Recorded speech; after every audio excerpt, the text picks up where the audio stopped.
कोल्हापुरातील हॉटेल व्यवसायाची 1918 पासून असलेली परंपरा आनंदी गोपाळ स्नॅक्स सेंटर, कोल्हापुरी चटकदार मिसळ आणि कोल्हापुरी वडा मिळण्याचे एकमेव ठिकाण आनंदी गोपाळ स्नॅक्स सेंटर।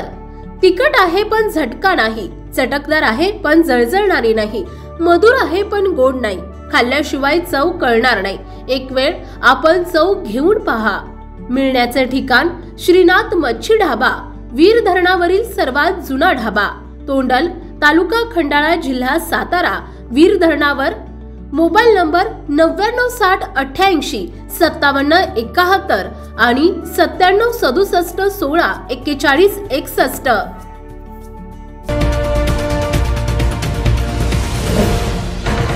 सावधान हिंदुस्तान न्यूज, ज्वलंत विचार, ज्वलंत आचार। जिल्ह्याच्या शेवटच्या टोकावर असलेल्या सिरोंचा तालुक्यातील अतिदुर्गम आदिवासी बहुल भाग स्वातंत्र्याच्या 7 दशकानंतरही संघर्षमय जीवन व्यतीत करत आहे।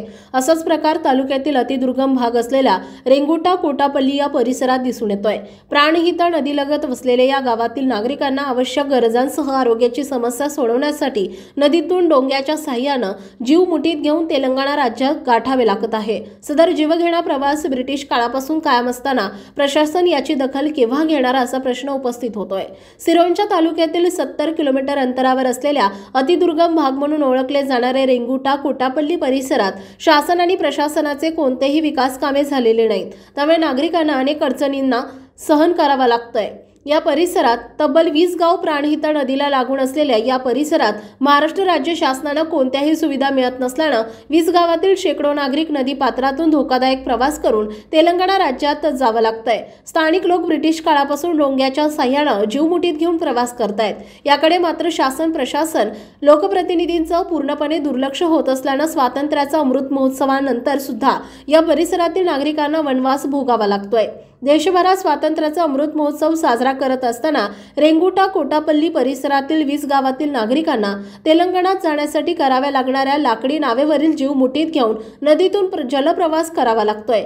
गडचिरोली जिल्ह्याच्या शेवटच्या टोकावर असलेल्या सिरोंचा तालुका मुख्यालयापासून 70 किलोमीटर आणि जिल्हा मुख्यालयापासून तब्बल 230 किलोमीटर अंतरावर रेंगुटा कोटापल्ली परिसरात असून या परिसरात ये-जा करण्यासाठी स्वातंत्र्याच्या 78 वर्षांनंतर सुद्धा अजूनपर्यंत पक्के रस्ते नसल्याने या परिसरातील 20 गावातील नागरिकांना अनेक अडचणी निर्माण होत आहेत। येथील नागरिकांना कोणत्याही शासकीय कामानिमित्त जिल्हा मुख्यालय जायचं असेल तर तब्बल 3 दिवस लागतात आणि तालुका मुख्यालय जायचं असेल तर 2 दिवस लागतात। त्यामुळे शासकीय कामाव्यतिरिक्त इतर कोणतेही काम करायचं असेल तर या परिसरातील बहुसंख्य लोक तेलंगणा राज्यात जातात।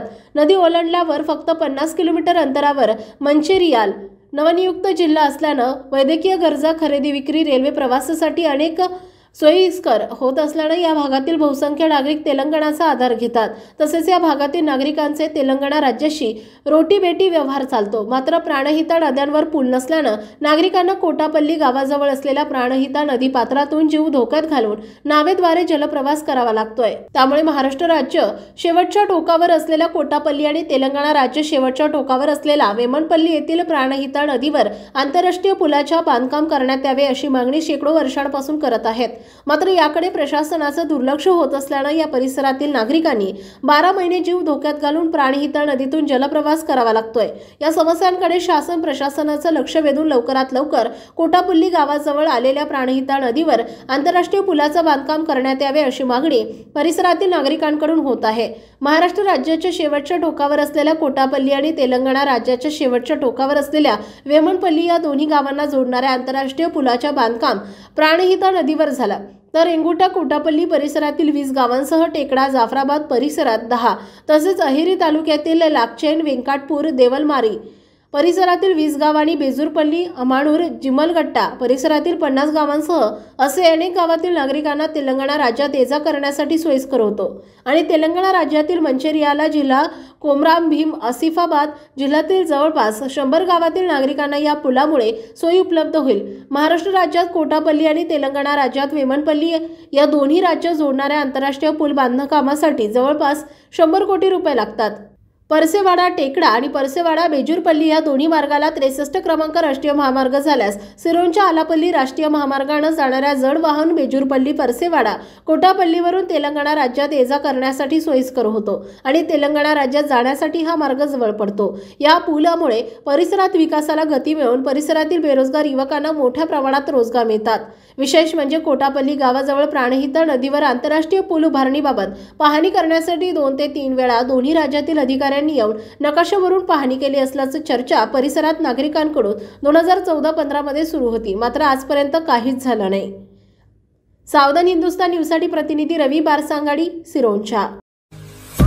आपल्या भागातील महत्त्वाच्या बातम्या पाहण्यासाठी आजच आमच्या सावधान हिंदुस्तान न्यूज चॅनलला सबस्क्राईब करा आणि बेल आयकॉन प्रेस करा।